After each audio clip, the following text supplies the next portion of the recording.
I bought $1,800 worth of Christmas gifts, all for my sister's kids. On Christmas morning, my son unwrapped a pen. Budget was tight, Dad said. My son asked, was I bad this year? I just packed the SUV with every box I paid for, snapped a photo of the tree, and texted, gifts retrieved. By 7 a.m., my sister was banging on my door for 30 minutes, until my name's Leah, and I am the eldest daughter in a family where being responsible became my whole personality. I'm 35, a project coordinator for a hospital supply vendor, the kind of person who pays the rent 3 days early because late fees make my skin itch. I'm also the mother of an 8-year-old, Max, who sleeps with a flashlight under his pillow and calls thunderstorms sky drums. In my family, I'm the ride to the airport at 4:30 a.m., the last-minute editor of resumes, the person who has points when someone wants to book a trip they can't actually afford. I keep lists. I set reminders for my reminders. If a problem lands on the table, I slice it into pieces and put the pieces into labeled plastic bags. My sister Jenna is 32. She has 3 kids under 9. She tells people she's between opportunities, which is a kind way of saying she hasn't kept a job long enough for a W-2 in years. Her husband Kyle is a contractor who is always about to land something big. My parents are the Greek chorus. Dad with the folksy slogans, family takes care of family. It all evens out in the wash. And mom with the soft scold. Leah, you know kids are expensive. They're doing their best. You don't get it until you're a parent. I always swallow the last one because I am a parent, and the difference is that I don't expect other people to pick up my bill. We do Christmas at my parents' house every year. The same split-level ranch. The same ceramic village on the piano lit from inside like tiny night lights. The same plastic tub of tangled lights that no one ever wraps neatly in January. The rules are simple. Adults draw names with a $40 cap. Focus on the kids. I never stay on budget for the kids. I tell myself it's because I love giving. The truth is messier. I am forever chasing a pat on the shoulder that never comes. I've always hoped that generosity could work like a key, opening a door where my parents finally look at me with uncomplicated pride. This year I decided to go big and be done. I told myself it was a one-time splurge. I made a spreadsheet, tabs for each child, columns for price and deal code, a running total that climbed like a reluctant sun. I stalked sales. I used my employee discount. I bought the tablet for school apps, the Lego Not Star Wars set, the sneakers that light up like a tiny parade, a dollhouse with real working lights that cost more than my first car's insurance, the art set with the good markers that don't streak. I wrapped everything with real ribbon, wrote clear labels in block letters. From Aunt Leah. We pulled into my parents' driveway on Christmas Eve just after sunset. Frost stitched the edges of the shrubs, and the sky was that deep blue that makes the string lights look like they're floating. Dad was in the garage with a beer, wearing his world's okayest grandpa sweatshirt, humming along to a classic rock station. Mom was inside fussing with a ham the size of a bowling ball. Jenna arrived late with the kids and the smell of vanilla body spray, laughing too loud, calling traffic was insane. We almost died. Like it was a punchline. Leah, Mom sang when she saw the stack of boxes I carried in. You brought way too much. Deals, I said. Automatic. A script I know by heart. Jenna's eyes skimmed the pile. Her mouth did that stretch that is half smile, half assessment. Wow, she said. They're going to lose their minds. We did the rituals. Hot chocolate and mismatched mugs. A debate about whether Die Hard is a Christmas movie that Dad refuses to let die. We set out cookies. Max fell asleep on the couch with a candy cane in his fist, like a flagpole. I carried him to the guest room with the lumpy mattress and tucked him under my grandmother's yellow quilt. Midnight came quiet. The house hummed. I stood by the tree alone, looking at the way the lights flickered in the window glass like a second tree outside. This is the part one love, the before. The whole day held in a breath. I took a photo from the stairs, the tree, the mountain of boxes, the glow. I told myself, okay, this is why you did it. This is what it's for. Morning arrived the way it always does. Kids thumping down the hall, Dad jingling the antique sleigh bells he keeps in a kitchen drawer, Mom acting like she's surprised by a holiday that happens on the same day each year. Paper flew. Squeals. No way. I asked for this. The air tasted like coffee and sugar. Then Max opened his first present. The box was soft. Socks, I guessed. Inside was a single black click pen, the kind that comes in a 5-pack at the drugstore. He turned it over in his hand like it might have a hidden compartment. Budget was tight, Dad said to the room. Cheerful, as if he had solved a puzzle with a catchphrase. Max blinked. Was I bad this year? He asked. He tried to make it a joke, but his voice did a tiny wobble.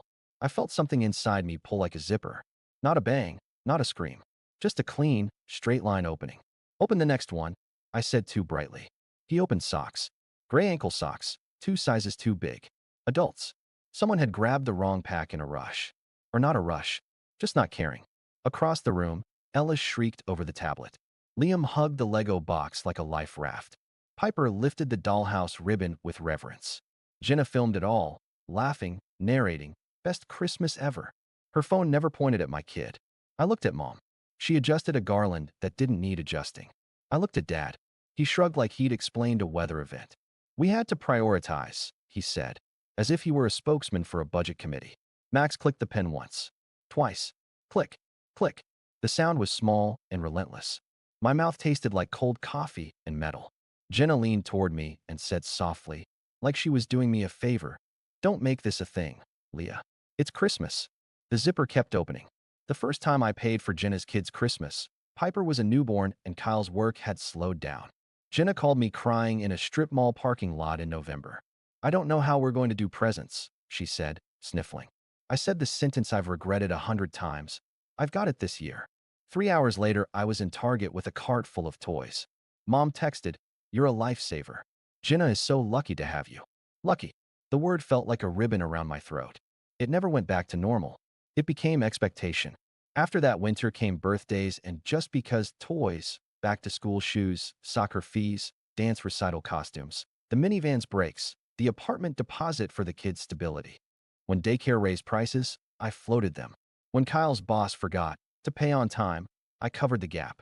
I was told I had the good head and the steady job, which translated to, "You can absorb the hit." I did, and every time I did, the next ask got bigger. My parents applauded me like I was a very competent appliance. Mom would say, "You've always been so organized. We're proud you can help." Dad, "Family takes care of family." In our house, that meant Leah takes care of everyone else. I got to be the hero as long as I didn't ask for anything back. When I tried to pull back, the scripts came out. "Jenna, it's literally a couple $100. You make that in a day. Do you want them to feel left out?" "Mom, don't be so literal. You know how kids are. Why bring money into everything?" If I asked for a plan, I got a new emergency. If I asked for boundaries, I got a cold quiet, and then an explosion later about how I was difficult or cold. Love in our family was proven through transactions, and I was the card that always went through. Last spring, I told Jenna I couldn't pay for swim lessons. I said those 3 words like they were a confession. "I can't this time." She texted 10 messages in 3 minutes. "It's $300. They'll drown. You're unbelievable." Then Mom called with the voice she reserves for when I'm the problem. "Leah, you know consistency matters. Don't be cruel." I said, "They need parents, not a donor program." And she went quiet like I had said a swear. In August, school supply lists came out. Jenna posted a photo of 3 shopping carts overflowing with spiral notebooks and gel pens and glitter glue. Caption, "Back to school haul. Hashtag blessed, hashtag mom life." In the comments, "Thanks at Leah for the codes." Codes. As if I'd want a scavenger hunt and not just swipe my card. Max noticed things too. We bought him a used bike off Marketplace. We sanded it on the balcony and painted it orange, his favorite color. He named it Tiger. When Jenna saw it, she laughed and said, "Ah, vintage." Then she turned to her kids and said playfully, "Not everyone gets new everything." It was a joke. It wasn't funny. There were small cuts that collected. A stack of "From Santa" labels on Mom's counter traced in my handwriting. A photo Jenna posted of last year's tree captioned, "We did good." Like the pile under it had grown there from their effort. The day Ella told me, "Mom says you buy us stuff because you don't have anyone else," before hugging my waist and asking if I could braid her hair like I used to. By November, the asks stacked like bricks. "Jenna, do you still have a laptop hookup?" "Ella's school says she needs one." "Me, I can't buy a new MacBook. I can maybe find a refurbished Chromebook." "Jenna, it's for school. Don't be weird." "Mom, I'll send you their wish lists. Do what you can." "Dad, text me when packages arrive so I can stash them." Kyle, rare cameo, "Yo, grab batteries." I kept a notes app tally that looked like a bill of lading. Tablet, Lego, headphones, dollhouse, sneakers, art set. Another art set because the first wasn't the right colors. Meanwhile, Max brought home a permission slip for a $25 field trip fee and I stared at the calendar until the numbers did a trick in my head and rent made me swallow hard. That night, while Jenna texted links to $120 sneakers and a $260 dollhouse for downstairs at Grandma's, I Venmoed the $25 to Ms. R and told myself I was being dramatic. I promised myself I'd hold the line this Christmas. A week before, I told Mom and Dad, I'm sticking to budget. Mom said, we'll see. Dad said, don't be dramatic. Then Jenna texted, we got Max something nice, by the way. I typed, you didn't have to, and let myself relax for a second. In our family, nice means expensive. I thought maybe, we were turning a corner. We weren't. Christmas morning, Max unwrapped a pen and socks. The cousins unwrapped my spreadsheet. Jenna whispered that old line, don't make this a thing, as if the thing didn't already exist. Something in me decided to stop being the faucet. I didn't make a speech. I went to the bathroom, locked the door, and braced my hands on the sink. My face looked like I'd walked into a strong wind. I opened photos and stared at the picture I'd taken at midnight. The glowing tree, the mountain of boxes. I opened my notes app, the list of itemized purchases with the totals bolded. I opened my bank app, the authorizations still pending, the balance stacked like Jenga. I splashed water on my face and walked back to the living room. Max was on the carpet building a skyline out of empty boxes because there wasn't much else with his name on it. He had drawn a road with his pen on a discarded gift tag. Mom, he said when he saw me, can we go home soon? In a bit, I said softly. Want to help me first? He nodded, eager to have a job. I pulled on my boots and coat and crossed to the door. I'm going to move my car closer, I said. You're parked right there, Jenna said, pointing at the curb and laughing. The phone was still in her hand like it had grown there. Cool, I said. I sounded normal. Inside, the zipper had reached the end and the fabric had separated, two clean halves. I backed the SUV up to the porch and opened the trunk. I walked back into the living room and picked up the first box with my handwriting on the tag. What are you doing? Jenna asked. The laugh had slipped. Tidying, I said. I carried the box outside. Then another. Then 3 more. Leah, leave it, Mom said, folding a dish towel that didn't need folding. The kids are playing. They're not, I said. Not all of them. Dad stood up with a grunt. Okay, he said, warning baked into the word. Don't be petty. I brought in my phone and tapped the photo from last night. I held it up to Jenna's face. Look at the stack, I said. Now look at the labels. I swiped to my notes. Tablet, Lego, dollhouse, sneakers, headphones, art set. All me. My kid got a pen. I'm taking back what I paid for. Carl finally looked up from his phone. You can't just take the kids' gifts, he said like he was quoting law. I can take what I bought, I said. If it's truly from you, it stays. If it's from me, it comes with me. Dad tried for calm authority. Budgets were tight, he said for the second time, as if repetition could retrofit ethics. We had to prioritize the family with more kids. The family with more kids has 2 parents, I said, and I didn't raise my voice. I'm done being the third. Jenna's face rearranged itself. Smile gone, eyes sharp. You've always thought you're better than us, she said. No, I said. I've always thought if I gave enough, you'd give back. Max came to the tree with purpose, reading tags. This one says Aunt Leah, he said, lifting a box slightly bigger than his chest. Buddy, can you bring anything that says Aunt Leah to the door? I asked. He nodded, serious, a kid with a mission. He moved carefully around his cousins, asking, can I see your tag? I'll give it back. The cousins handed him boxes because they're kids, and kids will usually choose fairness if adults don't teach them to do otherwise. Jenna stepped to block him. He doesn't get to decide. Neither do you, I said. Not about my money. Not about my kid. I loaded the last of the boxes and took another picture of the tree. One side bare now, the other side proof of what they had actually purchased. I texted the photo to the family group chat. Gifts retrieved. I didn't do it to punish anyone. I needed proof of what had really happened, so later no one could twist the story. I took Max's hand. We walked to the car. Dad called from the porch. If you leave like this, don't come back. I turned. If you mean it, say it plainly, I said. He didn't. He looked like a man who'd been handed a line that suddenly sounded wrong in his mouth. Max buckled himself into the booster, little hands working the clips.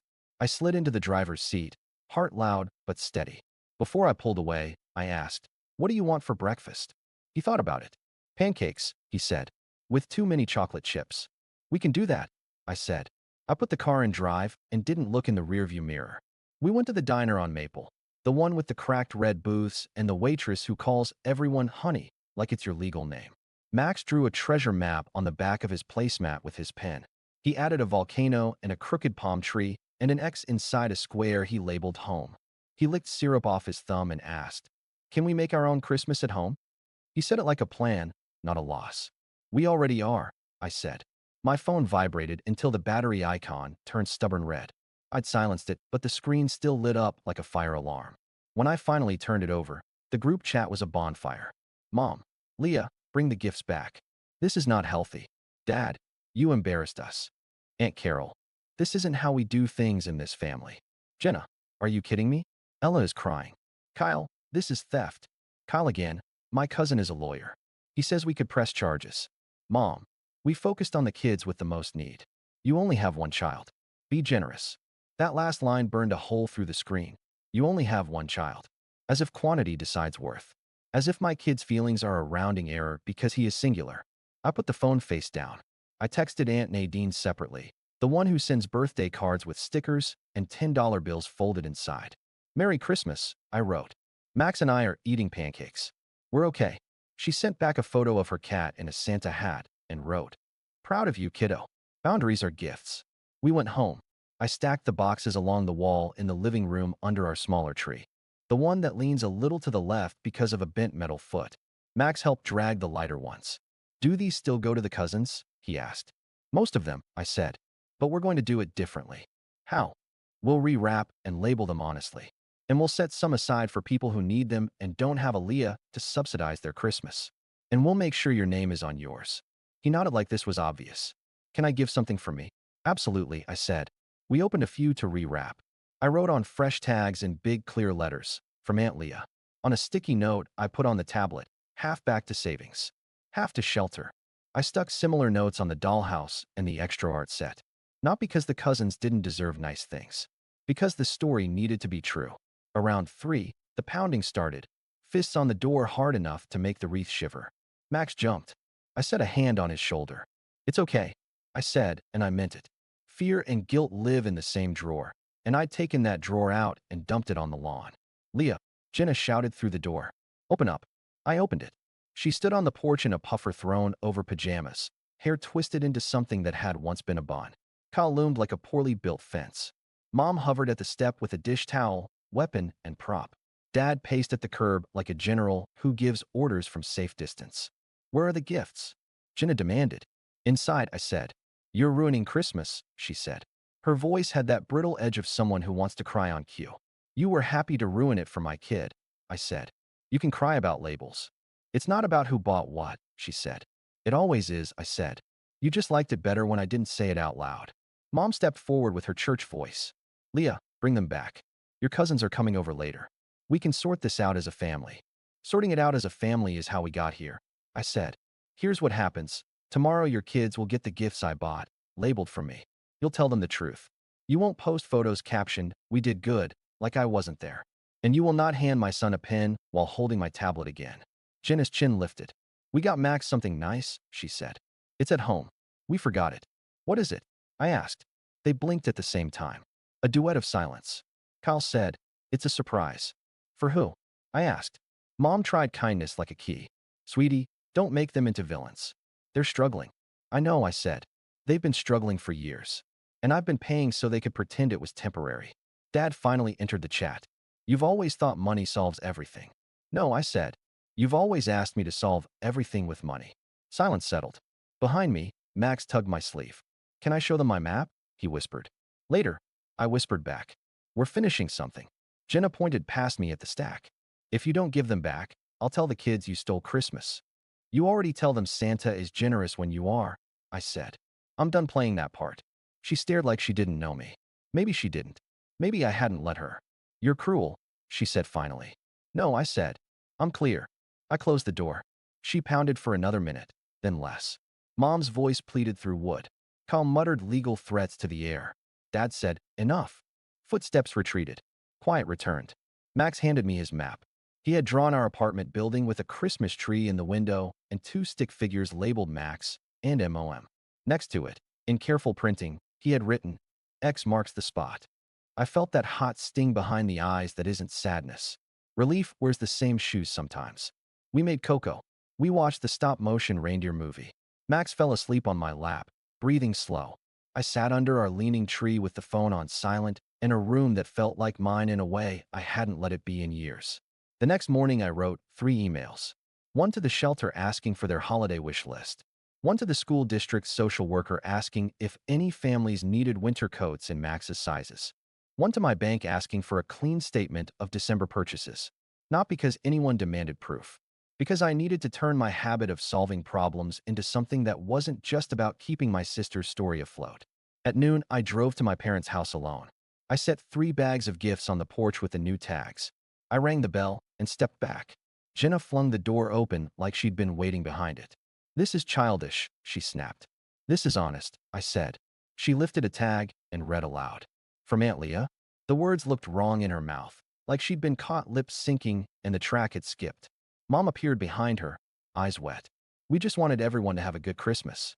"So did I said. "Next year you can match what you can afford. Or you can be honest about what you can't. But you don't get both my money and my silence anymore." I went home. I muted the family chat for 24 hours. Max and I built a cardboard city and drew roads with the pen. He made a sign that said Max plus Mom's City Hall, and I stuck it to the wall with blue painter's tape like it belonged in a gallery. That night, Aunt Nadine called. "You okay?" "I am," I said, and realized it was true. "Good," she said. "Sometimes the only way to stop being used is to stop being useful to the wrong people." "Put that on a mug," I said. "I'll glitter it onto a throw pillow," she said. Ugly and accurate. The day after, the noise faded. Jenna posted a photo of the kids holding the gifts. The caption read, "Thank you, Aunt Leah." No hashtags. No we. Just the nouns and the truth. It didn't fix us. It fixed the sentence. Dad didn't call. Mom sent a single text. "We love you." I put the phone down. Love is a verb. I'm waiting to see which one they pick.